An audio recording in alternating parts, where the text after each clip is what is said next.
Welcome to TSAT current affairs. ఈ ఎపిసోడ్లో మనం 2021 సంవత్సరానికి సంబంధించి వార్తలు నిలిచిన అంతర్జాతీయ అంశాలను చూద్దాం.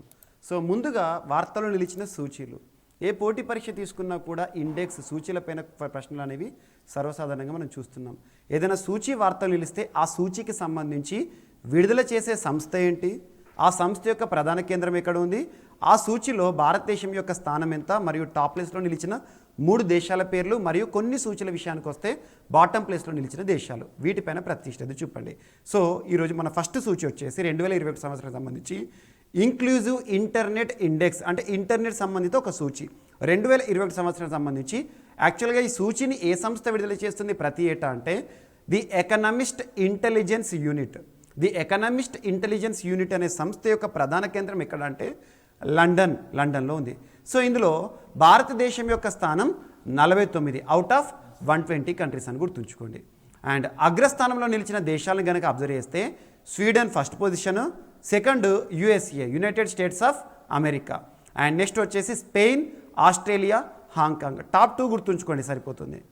అండ్ నెక్స్ట్ ఇంకొక సూచి 2021 సంవత్సరంలో world press freedom index. So each and every word అర్థాన్ని చూడండి. వరల్డ్ ప్రపంచ, ప్రెస్ అంటే పత్రిక, ఫ్రీడమ్ అంటే స్వాతంత్ర్య లేదా స్వేచ్ఛ. సో ప్రపంచ పత్రికా స్వేచ్ఛ సూచి 2021 సంవత్సరంలో భారతదేశం యొక్క స్థానం ఎంత అంటారు? 142nd position out of 180 countries. So ఈ సూచీని విడుదల చేసే ప్రముఖ సంస్థ ఏదంటే రిపోర్టర్స్ సాన్స్ ఫ్రాంటియర్స్ లేదా రిపోర్టర్స్ వితౌట్ బార్డర్స్ అని చెప్పిన ఒకే సంస్థ. ప్రధాన కేంద్రం వచ్చేసి ప్యారిస్ ఎక్కడ ఉంది? ఫ్రాన్స్ కంట్రీలో ఉంది. సో ఇక్కడ అగ్రస్థానంలో నిలిచిన దేశాలను గనక పరిగణిస్తే మనం చూస్తే Norway first position, Finland second position, third వచ్చేసి డెన్మార్క్. అంటే ఈ దేశాలు, ఈ టాప్ 3 కంట్రీస్లో పత్రికా స్వేచ్ఛ అనేది అద్భుతం అని చెప్పొచ్చు. ఇందులో భారతదేశం యొక్క స్థానం ఎంత 2021 సంవత్సరంలో? 142. మొత్తం ఎన్ని దేశాలు? 180 దేశాలను పరిగణలోకి తీసుకొని ఈ సూచీలు విడుదల చేయడం జరిగింది. అండ్ నెక్స్ట్ ఇంకొక సూచి global energy transition index. Global energy transition index 2021లో భారతదేశం యొక్క స్థానం 80వ స్థానం. మరి ఈ సూచీని విడుదల చేసే సంస్థ ఏంటి? అంతర్జాతీయ సంస్థ అంటే world economic forum, WEF. World economic forum ఎక్కడ ప్రధాన కేంద్రంగా పనిచేస్తుంది అంటే కొలోనే ఎక్కడ ఉంది? స్విట్జర్లాండ్. ఇందులో భారతదేశం యొక్క స్థానము 87. మరి ఈ వరల్డ్ ఎకనామిక్ ఫోరం సంస్థ యాక్సెంచర్ ఫార్మా మనకి టెక్ దిగ్గజంతో కలిసి సహకారంతో ఈ సూచీని విడుదల చేసింది. అగ్రస్థానంలో నిలిచిన దేశం ఏంటంటే స్వీడన్, గుర్తుంచుకోండి సరిపోతుంది. అండ్ నెక్స్ట్ గుడ్ గవర్నెన్స్, సుపరిపాలనకి సంబంధించి చాండ్లర్ గుడ్ గవర్నమెంట్ ఇండెక్స్ 2021లో భారతదేశం యొక్క స్థానం ఎంత అంటే 49. సో ఈ సూచీని ఎవరు విడుదల చేస్తారంటే Chandler institute of good governance. ఎక్కడ ఉంది?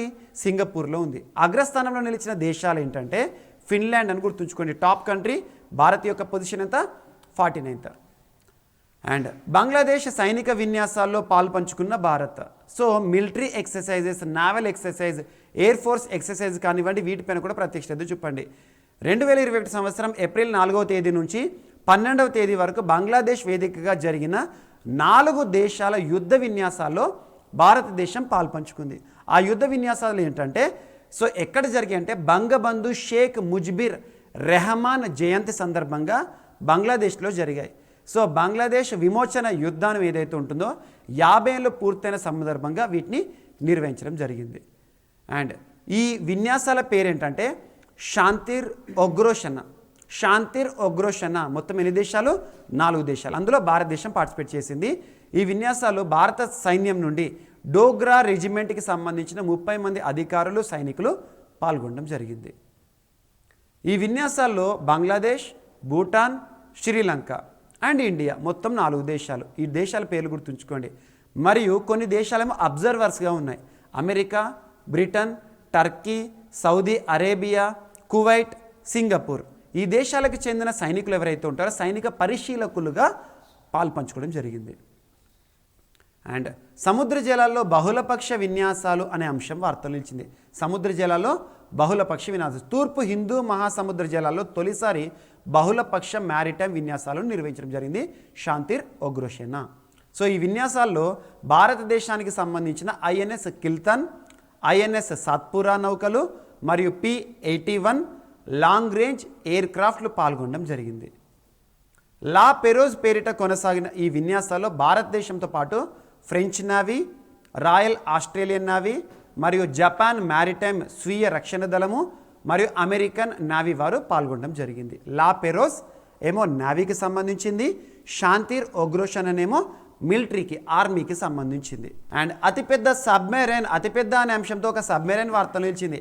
హలువాడాలో ఒక ప్రత్యేకమైన షిప్ యార్డ్. ఆ షిప్ యార్డ్ ఏంటంటే జోహెడ్ షిప్ అనే ఒక షిప్ యార్డ్ ఉంటుంది. ఆ షిప్ యార్డ్లో చైనా ప్రపంచంలోనే అతిపెద్ద సబ్మెరైన్ని ప్రారంభించింది. సబ్మెరైన్. సో అదేంటంటే దాదాపు దాని యొక్క ప్రత్యేకత దాదాపు 210 మీటర్ల పొడవు ఉంటుంది, 30 మీటర్ల వెడల్పుతో దీన్ని నిర్మించడం జరిగింది. చైనా ప్రపంచంలోనే అతిపెద్ద సబ్మెరైన్. దాని పేరేంటంటే టైప్ 100 సున్ జూ అని గుర్తుంచుకోండి. టైప్ 100 సున్ జూ శ్రేణి సబ్మెరైన్గా దీన్ని చెప్తున్నారు.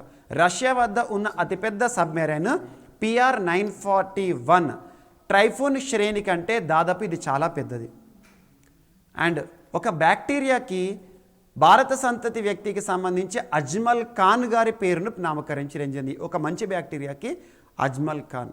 సో అంతరిక్షం నుంచి సేకరించిన నమూనాలో మిథైల్ బ్యాక్టీరియం ఇండికమ్ అనే ఒక ప్రత్యేక వెరైటీకి సంబంధించిన బ్యాక్టీరియా ఏదైతే ఉంటుందో దానికి భారత శాస్త్రవేత్త అజ్మల్ ఖాన్ పేరుతో నామకరణం చేయడం జరిగింది. ఆ పేరేంటంటే మిథైలో బ్యాక్టీరియం అజ్మాలి. గుర్తుంచుకోండి.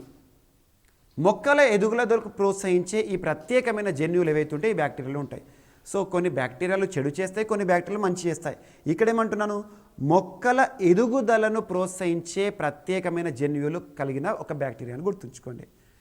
అండ్ తొలి పెంపుడు కుక్క ప్రపంచంలో వార్తలు ఇచ్చింది. చైనాకి సంబంధించి తయారు చేయడం జరిగింది. తొలి పెంపుడు రోబో కుక్క, రోబో డాగ్. రోబోస్ మారుతున్న కాలానికి అనుగుణంగా రోబోల పైన కూడా డిపెండెన్స్ పెరుగుతుంది.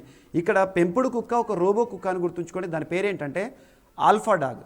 ఈ ఆల్ఫా డాగ్ రోబో కుక్క ఏదైతే ఉంటుందో దేనికి కాంటెంపరీగా వచ్చిందంటే అమెరికాకు చెందిన బోస్టన్ డైనమిక్స్ తయారు చేసిన రోబో డాగ్ పేరు ఏదైతే ఉంటుందో స్పాట్. అది అంతకుముందు వార్తలు ఇచ్చింది. స్పాట్ అనే రోబో కుక్కనేమో అమెరికాకి సంబంధించింది. దానికి పోటీగా చైనా కూడా సొంత రోబో పెంపుడు కుక్కను తయారు చేసింది. దాని పేరు ఏంటంటే ఆల్ఫా డాగ్. సో దీన్ని సేమ్ మనం ఇంట్లో ఏదైతే ఉంటుందో మనకు పెంపుడు కుక్కలు ఉంటాయి కదా, సేమ్ అలాగనే దీన్ని కూడా పెంచుకోవచ్చు.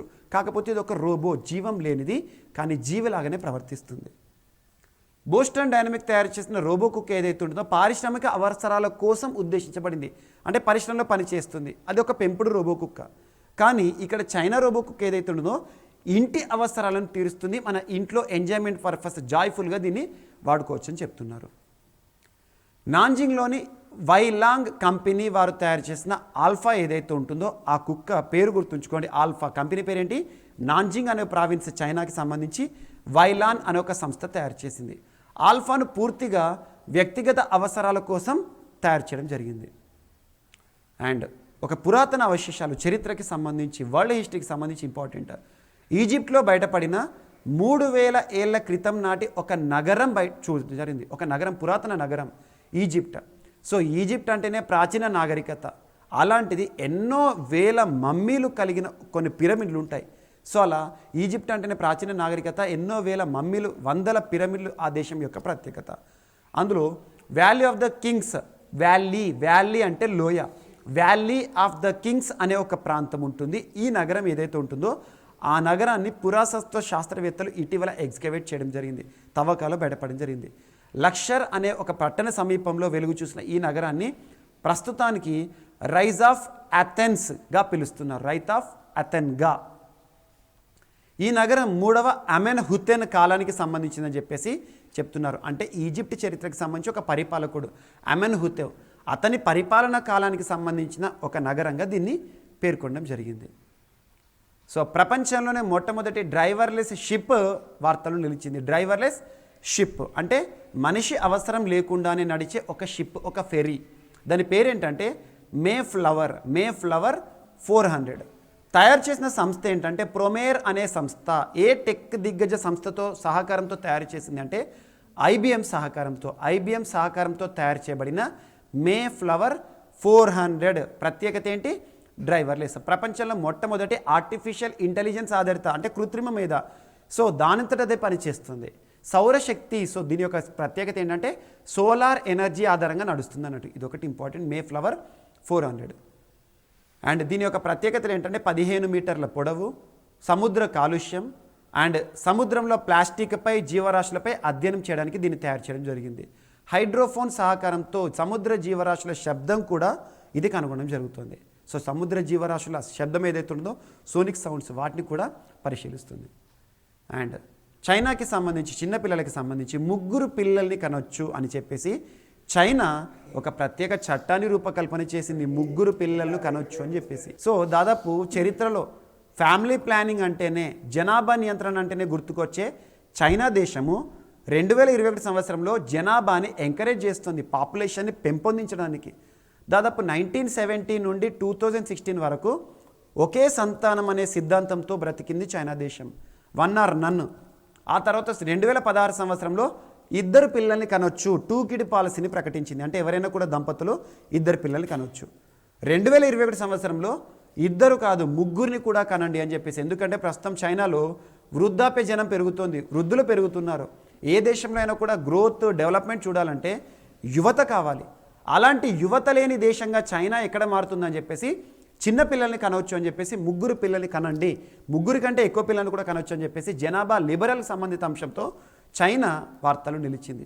అండ్ 2021 సంవత్సరంలో చైనా తరచు కూడా ఎలాంటి అంశాలతో వార్తలు నిలుస్తుందంటే చిన్నపిల్లల సంరక్షణ కూడా.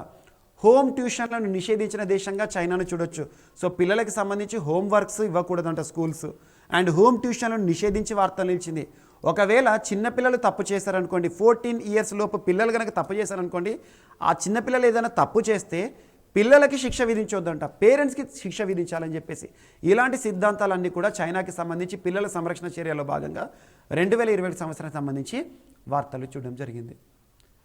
సో ప్రస్తుతం 141 కోట్ల జనాభాతో ప్రపంచంలో తొలి స్థానంలో చైనా కొనసాగుతుంది. 2020 నవంబర్ 1 నాటికి చైనా ప్రధాన భూభాగంలో 141.78 కోట్ల జనాభా ఉంది. అదొకటి ఇంపార్టెంట్. అండ్ నెక్స్ట్ ఒక ప్రపంచ సదస్సు వార్తలు నిలిచింది. 47వ G7 సదస్సు, group of 7 G7. So Britain ఆతిథ్యంలో జరిగింది.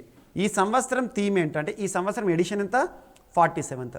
ఈ సంవత్సరం థీమ్ ఏంటంటే build back better society. Build back better అని గుర్తుంచుకోండి, బిల్డ్ బ్యాక్ బెటర్.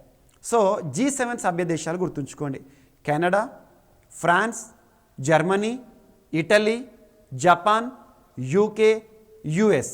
ఈ 7 దేశాల పేర్లు గుర్తుంచుకోండి. మరి ఎందుకు ఇండియాకి ఇంపార్టెన్స్ అంటే, ఇండియా ఇందులో ఆహ్వానాన్ని పొందింది.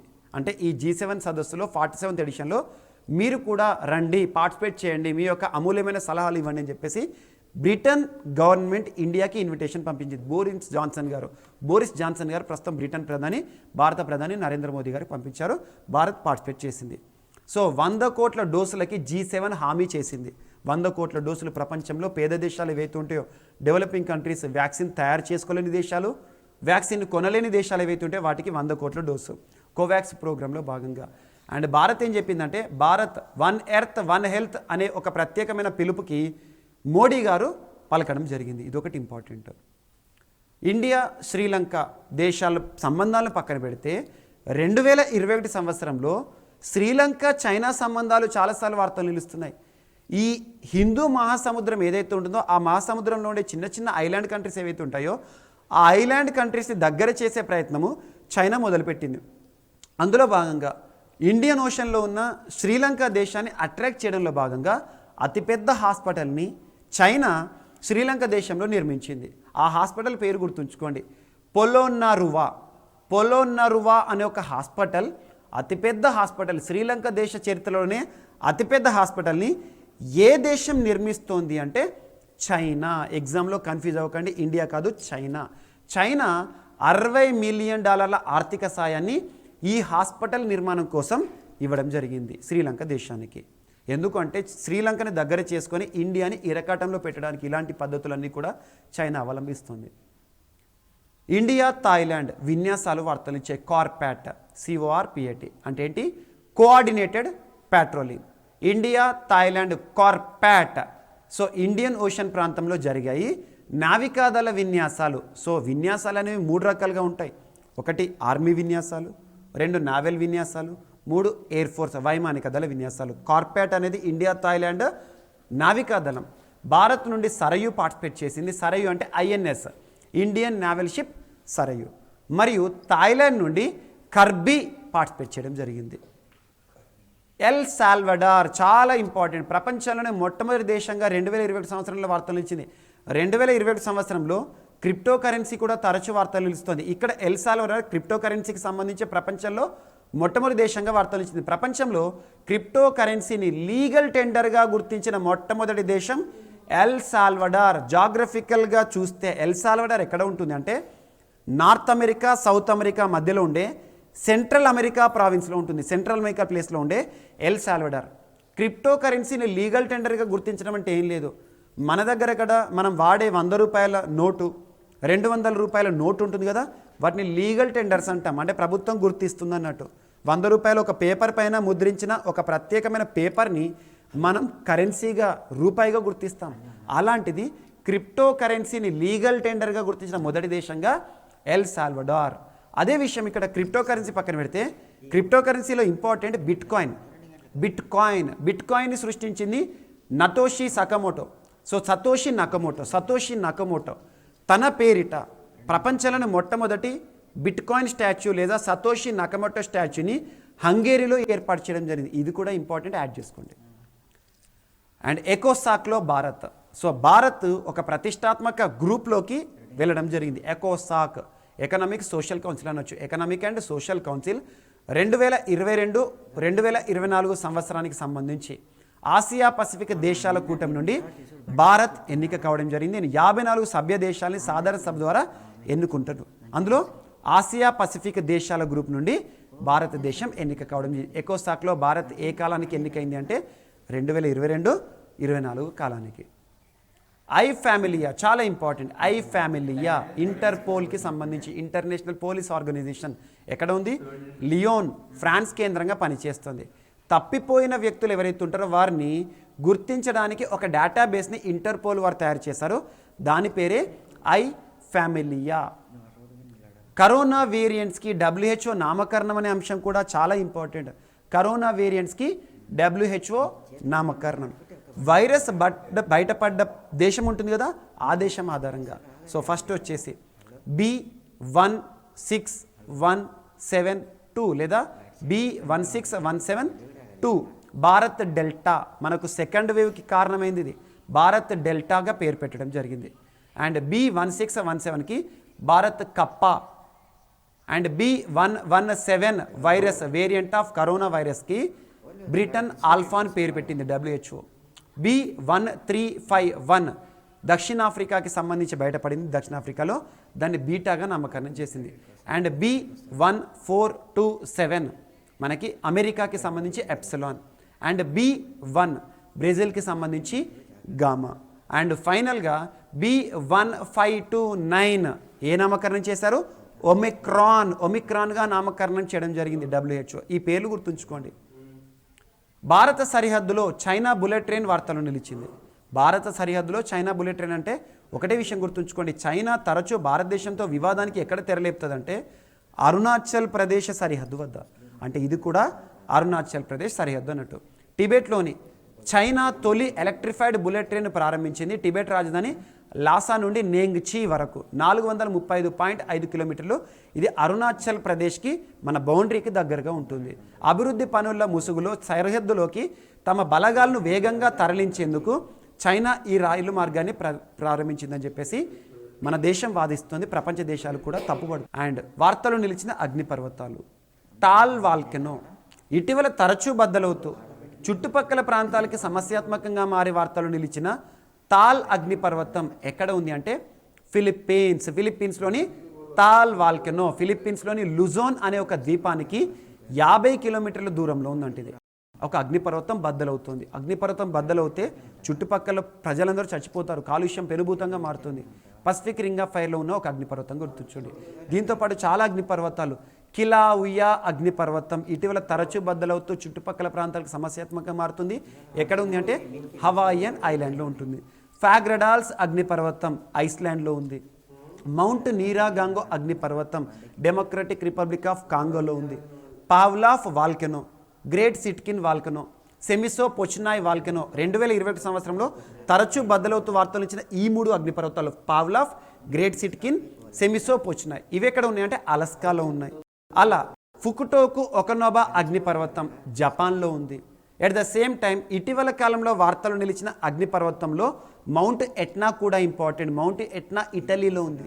అండ్ ఇటీవల వార్తలు ఇచ్చిన మౌంట్ సెమరు అగ్నిపర్వతము అండ్ మౌంట్ మెరాపి అగ్నిపర్వతము, మౌంట్ ఇలీ లెవటలాక్ అగ్నిపర్వతం ఇవన్నీ కూడా 2021 సంవత్సరంలో తరచూ బద్దలవుతూ వార్తలు ఇచ్చే వీటి యొక్క లొకేషన్ గుర్తుంచుకోండి. ఇండోనేషియాలో Mount Semeru, Merapi, Ili Lewotolok. And అన్నిటికంటే ఇంపార్టెంట్ మనకి స్పెయిన్లోని ఒక అగ్నిపర్వతం తరచూ బద్దలవుతూ వార్తలు నిలుస్తుంది. ఆ అగ్నిపర్వతం పేరు గుర్తుంచుకోండి. లా పాల్మా అగ్నిపర్వతం లేదా కంబర్ వీజా వాల్కెనో. వీటన్నిటిని ఒక దగ్గర గుర్తుంచుకోండి, సులభంగా ఉంటుంది. అండ్ ఇటీవల బద్దలవుతూ ప్రమాదకంగా మారుతున్న అగ్నిపర్వతాలు ఏవైతే ఉంటాయో వాటి విషయంలో ప్రభుత్వాలు ప్రజలను అప్రమత్తం చేస్తున్నాయి. అండ్ చరిత్రకి సంబంధించి లక్షల ఏళ్ల కిందటి మానవ జాతి అవశేషాలు ఇజ్రాయెల్లో బయటపడ్డాయి. ఇజ్రాయెల్ అంటేనే ఎక్కువగా ఎగ్జిక్యూషన్స్ బయటపడుతున్నాయి. నెషర్ రామ్లాలో తవ్వకాలు జరిగాయి. అక్కడ మానవ జాతి యొక్క అవశేషాలకు ఇజ్రాయెల్ ఆర్కియాలజిస్టులు నెషర్ రామ్లా మ్యాన్ అని పేరు పెట్టారు. పురాతన అవశేషాలు, లక్షల ఏళ్ల నాటి అవశేషాలను గుర్తుంచుకోండి. అదే సమయంలో నివసించిన నియార్థండల్స్ ఎవరైతే ఉంటారో హోమోసెపియన్స్ లక్షణాలు వీటిలో కూడా గుర్తించడం జరిగింది ఆర్కియాలజిస్టు, పురాతత్వ శాస్త్రవేత్తలు. ఈ ఎముకలతో పాటు పాలరాతి లేదా రాతి సాధనాలు మరియు గుర్రం, జింక, ఎద్దుల ఎముకలు కూడా బయటపడాయి. అంటే అప్పుడు ఎవరైతే మనిషిని పాతి పెడతారో దహన సంస్కారాలు లేదా అంత్యక్రియలు అంటారు కదా, వాటి చుట్టూ ఒక డెడ్ బాడీ చుట్టూ వీటన్నిటిని కూడా పాతి పెట్టేవాళ్ళని మనం అబ్జర్వ్ చేయవచ్చు. అండ్ డార్విన్ జీవ పరిమాణ సిద్ధాంతం ఏదైతే ఉంటుందో, డార్విన్ జీవ పరిణామ సిద్ధాంతము మనిషి నుండి కోతి, కోతి నుండి మనిషి ఆవిర్భవించడం చెప్పడానికి ఇది ఒక ఆనవాలుగా చెప్పడం జరిగింది. ఇప్పటి వరకు మనకు తెలిసింది 2 జాతులు, యూరోప్లో నివసించిన నియాండర్తల్స్, ఆఫ్రికాలో ఉన్న హోమోసెపియన్స్. వీటిపైన అధ్యయనంలో ఈరోజు నెషర్ రామ్లా ఇజ్రాయెల్కి సంబంధించి ప్రపంచవ్యాప్తంగా చర్చ జరుగుతుంది. ఇప్పుడు దొరికిన కొత్త మిస్టరీ జాతికి నెషర్ రామ్లా అనే పేరును ఇజ్రాయెల్ ఆర్కియాలజిస్టులు పెట్టారు. ఐక్యరాజ్య సమితి భద్రతా మండలి అధ్యక్ష హోదాలో భారతదేశం చాలా ఇంపార్టెంట్. యుఎన్ఎస్సి అధ్యక్ష హోదాలో భారతదేశం. ప్రస్తుతం ఐక్యరాజ్య సమితిలో శాశ్వత దేశాలు, సభ్య దేశాలు 5 ఉంటాయి. కానీ భారతదేశం తాత్కాలిక సభ్య దేశాల కోటాలో ఎన్నిక కావడం జరిగింది. 2021 నుండి 2022 డిసెంబర్ వరకు ఉంటున్నారు, 2 ఏళ్ల కాలం. అందులో ఆగస్టు 1 నుండి ఆగస్టు 31 వరకు నెల రోజుల పాటు ఐక్యరాజ్య సమితికి అధ్యక్ష హోదాలో భారతదేశం విధులను నిర్వర్తించింది. అండ్ మరొకసారి 2022 సంవత్సరం డిసెంబర్ మాసంలో కూడా ఐక్యరాజ్య సమితికి అధ్యక్ష హోదాలో భారతదేశం విధులు నిర్వర్తించనుంది. ఇది ఒకటి ఇంపార్టెంట్. సముద్ర ప్రాంత రక్షణ, శాంతి పరిరక్షణ, ఉగ్రవాద నిర్మూలన అనే అంశాలపైన జరిగే కీలకమైన చర్చలు ఏవైతే ఉంటాయో భారత్ అధ్యక్ష హోదాలో నేతృత్వం వహిస్తుంది. 2021 జనవరి 1 నుండి 2022 డిసెంబర్ 31 వరకు భారతదేశం ఐక్యరాజ్య సమితిలో సభ్య దేశాల్లో తాత్కాలిక సభ్య దేశాల కూటమిలో 10 దేశాల కూటమిలో ఉండబోతుంది. అండ్ ఐక్యరాజ్య సమితిలో శాశ్వత ప్రతినిధి భారతదేశం నుండి టిఎస్ తిరుమూర్తి గారు ఉన్నారు. అండ్ భారత్ రష్యా సంయుక్త సైనిక విన్యాసాలు వార్తలు ఇచ్చాయి. భారత్ రష్యా ఇంద్రా మిలిటరీ విన్యాసాలు, ఇంద్రా INDRA, IND అంటే ఇండియా, ఆర్య అంటే రష్యా అని గుర్తుంచుకోండి. 12వ విడత ఈ సంవత్సరం వోల్గా నదికి పశ్చిమ తీరాన వోల్గా గ్రేడ్ నగరంలో ప్రారంభమై, అంటే ఈ సంవత్సరం ఆతిథ్యం రష్యా అని గుర్తుంచుకోండి. ఆగస్టు 1 నుండి 13 వరకు జరిగిన ఇండియా రష్యా సంయుక్త విన్యాసాలు ఏవైతే ఉంటాయో ఒక్కొక్క దేశం నుండి 250 మంది సైనికులు లేదా సిబ్బంది, నేవీ సిబ్బంది పార్టిసిపేట్ చేశారు. ఇంటెన్షన్ ఏంటంటే, పర్పస్ ఏంటంటే, ఈ విన్యాసాల యొక్క పర్పస్ ఉగ్రవాద నిరోధక చర్యలు మరియు పరస్పర విశ్వాసము, సామర్థ్యాలను పెంచడం అని గుర్తుంచుకోండి. అండ్ ఇంకొక కార్పెట్ వార్తలు ఇచ్చింది. India Indonesia కార్పాట్ coordinated patrolling. ఈ 2 దేశాల మధ్య పరస్పర సహకారంలో భాగంగా నావీ విన్యాసం అని గుర్తుంచుకోండి. జూలై 30, 31 తేదీలో ఇండియన్ ఓషన్ ప్రాంతంలో జరిగింది. భారతదేశం నుండి పార్టిసిపేట్ చేసింది INS Sarayu Indian naval ship. Indonesia తరపున KRI బంగటోమో పార్టిసిపేట్ చేసింది. ఫుకుటోకు ఒకనోబా ఐలాండ్, ఒక కొత్త ఐలాండ్ ఏర్పాటైంది. ఏ దేశంలో అంటే జపాన్లో. ఇక్కడ ప్రత్యేకత ఏంటంటే అగ్నిపర్వతం బద్దలవడం ద్వారా ఒక ఐలాండ్ ఏర్పడింది, కొత్త ఐలాండ్. ఆ అగ్నిపర్వతం పేరు కూడా ఫుకుటోకు ఒకనోబా వాల్కెనో, ఫుకుటోకు ఒకనోబా ఐలాండ్. టోక్యోకి దక్షిణాన జపాన్ సీ ఉంటుంది కదా, అక్కడ టోక్యోకి దక్షిణాన 1200 కిలోమీటర్ల దూరంలో ఏర్పాటైంది ఫుకుటోకు ఒకనోవా ఐలాండ్ అగ్నిపర్వతం బద్దలవడం ద్వారా. ఇవో లేదా ఇవో జిమా అనే ఒక ద్వీపానికి దగ్గర ఉందని గుర్తుంచుకోండి. దాదాపు 1 చదరపు కిలోమీటర్ దూరంలో ఏదైతే విస్తీర్ణంతో ఈ అగ్నిపర్వతం బద్దలవడం ద్వారా ఏర్పడిన ఒక ద్వీపం, ఐలాండ్. అండ్ AK-103 రైఫిల్స్ కోసం భారత్ రష్యా ఒప్పందం వార్తలు నిలిచింది. మెగా ఇన్ఫాంట్రీ మోడర్నైజేషన్ ప్రోగ్రాంలో భాగంగా ప్రస్తుతం ఇండియన్ ఆర్మీకి 7,70,000 రైఫిల్స్ అవసరం ఉంది.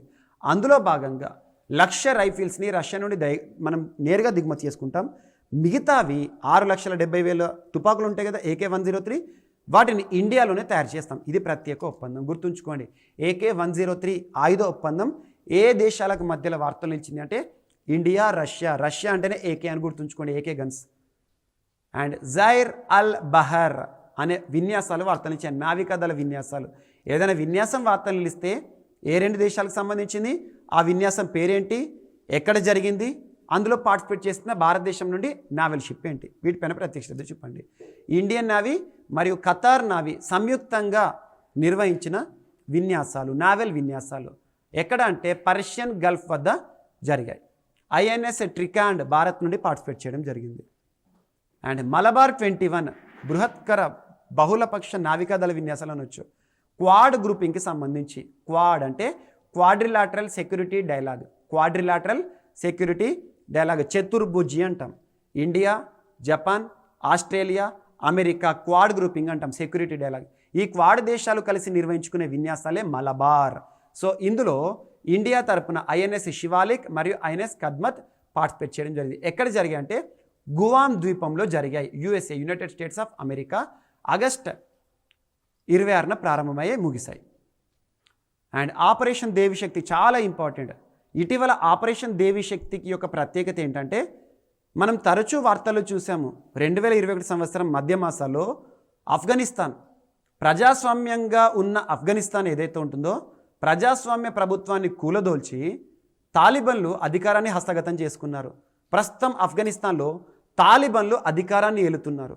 అలాంటి తాలిబన్ల చేతికి వచ్చిన ఆఫ్ఘనిస్తాన్లో వివిధ దేశీయులు ఎవరైతే ఉంటారో, వివిధ దేశాల నుండి ఆఫ్ఘనిస్తాన్లో ఉన్న సెటిలర్స్ ఉంటారు కదా, చాలా ఇబ్బందులు ఎదుర్కొన్నారు. అందులో మన భారతీయులు కూడా ఉన్నారు.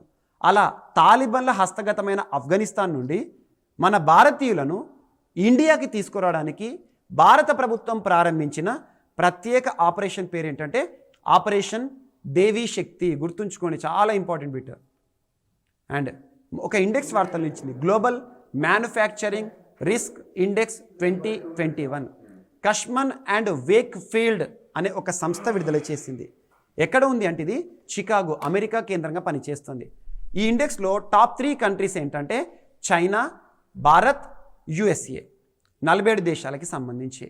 మరియు ప్రపంచంలోనే అత్యంత ఎత్తైన అబ్జర్వేషన్ వీల్ వార్తలు ఇచ్చింది. ప్రపంచంలోనే అత్యంత ఎత్తైన అనే అంశాలు వార్తలు ఇస్తే ప్రత్యేకంగా చూడండి.